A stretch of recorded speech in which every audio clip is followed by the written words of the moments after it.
When I woke up this morning and saw the news, the first people that came in my head was David Amos, Jo Cox, and my local MP who recently left politics, Mike Freer, who was attacked twice and had his offices round the corner from me vandalised because of his political views. Trump, we had David Lammy who said Trump is not only a neo-Nazi sympathising sociopath, he's a profound threat to international order. Look, it doesn't matter whether you're on the left of politics or on the right. Politicians are in great danger, specifically now because we have social media where you can upload anything and say anything you want without getting any consequences. And my fear, my real fear, is that it's going to happen again. And it's going to happen on British soil. So whatever you think about Donald Trump, and it's happening also to Joe Biden with all the rhetoric against his health and the conspiracies he's not fit for this, he's not fit for that. These were the three names that came straight into my head. What is certainly clear is that there is an environment where political violence is being used, is being justified, and is becoming more common. And we've seen that in the UK, of course, Joe, David Amos, but also the sort of intimidation and threats that MPs experienced during this election and the run-up to this election. And clearly in the US, post the Capitol riots, the sort of the bile and the invective around politics creates a atmosphere where extreme people doing extreme things becomes more likely. So I do think we need to worry about it, and I do think we need to take action against it. And as you say, Brendan, even our general election campaign, thankfully not incidents of this nature, but you had Jonathan Ashworth, who was ousted in his Leicester seat, talking about having never experienced the level of intimidation and sort of threats that he had. I saw Jess Phillips saying she sort of got back to Westminster and breathed a sigh of relief because she could take her sort of body armour off. We've got MPs with panic buttons. You talk to most politicians in this country and they say it's never been this bad and it's only getting worse. What do you put that down to? I think it's a mixture of things. I think part of it is a wider loss of faith and trust in politics. And so the trust in institutions has collapsed. Our trust in each other to an extent has declined. And that's a real problem because it creates a cynicism in the way that people view politics. Some of that, let's be clear, is the result of politicians. It's politicians not doing the job, not keeping the promises that they gave to people.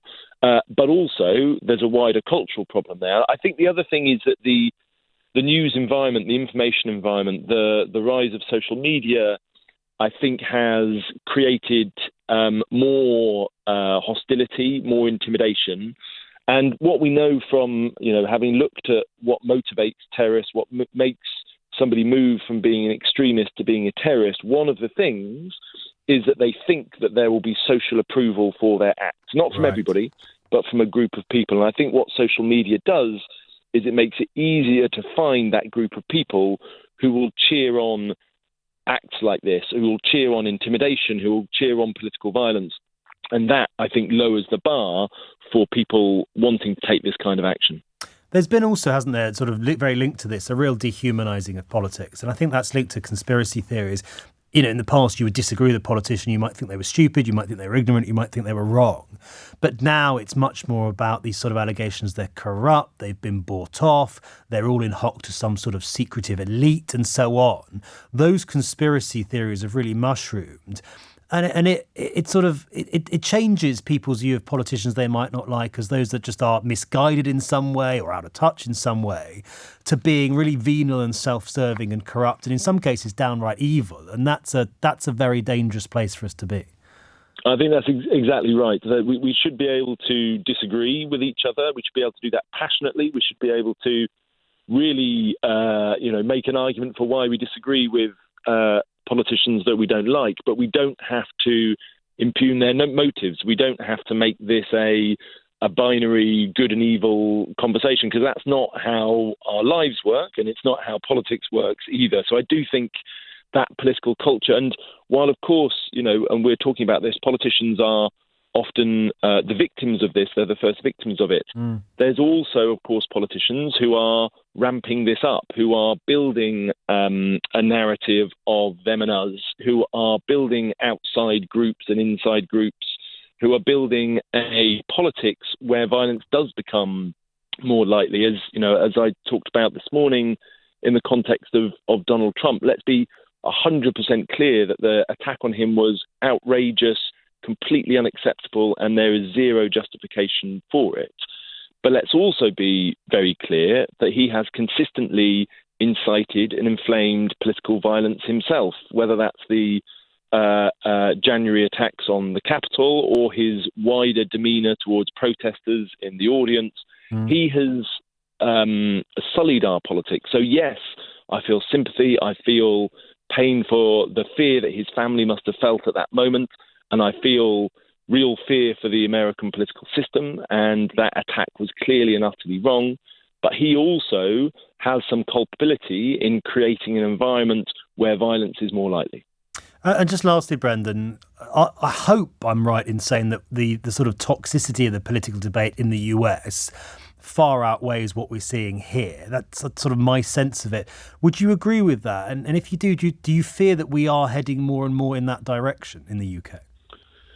I think sometimes there's a risk of us going too far with the negativity around our political system. We have to get the balance right. The reality is we just had a hard-fought election campaign, and in the aftermath of that, you had very gracious speeches, both from the now Prime Minister and the former Prime Minister, talking about how important the transfer of power was, how important it is to wish each other good luck and to support each other and want each other to succeed, whether you agree with each other or not. So I don't think our politics is anything like in the state of the US. But we shouldn't pretend that it can only happen in the US. I do think that we need to be very wary of people that come along and say it's all good or it's all evil, that it's them or us, that try to create outsiders within the system that peddle conspiracy theories. Because unless we are forewarned and forearmed against those risks, there's nothing innate within us that stops us going down that direction as well. So we do have to take it very seriously. Thank you. Thank you very much, Steve, for coming on, Brendan, and all thoughts and best wishes with you and your family.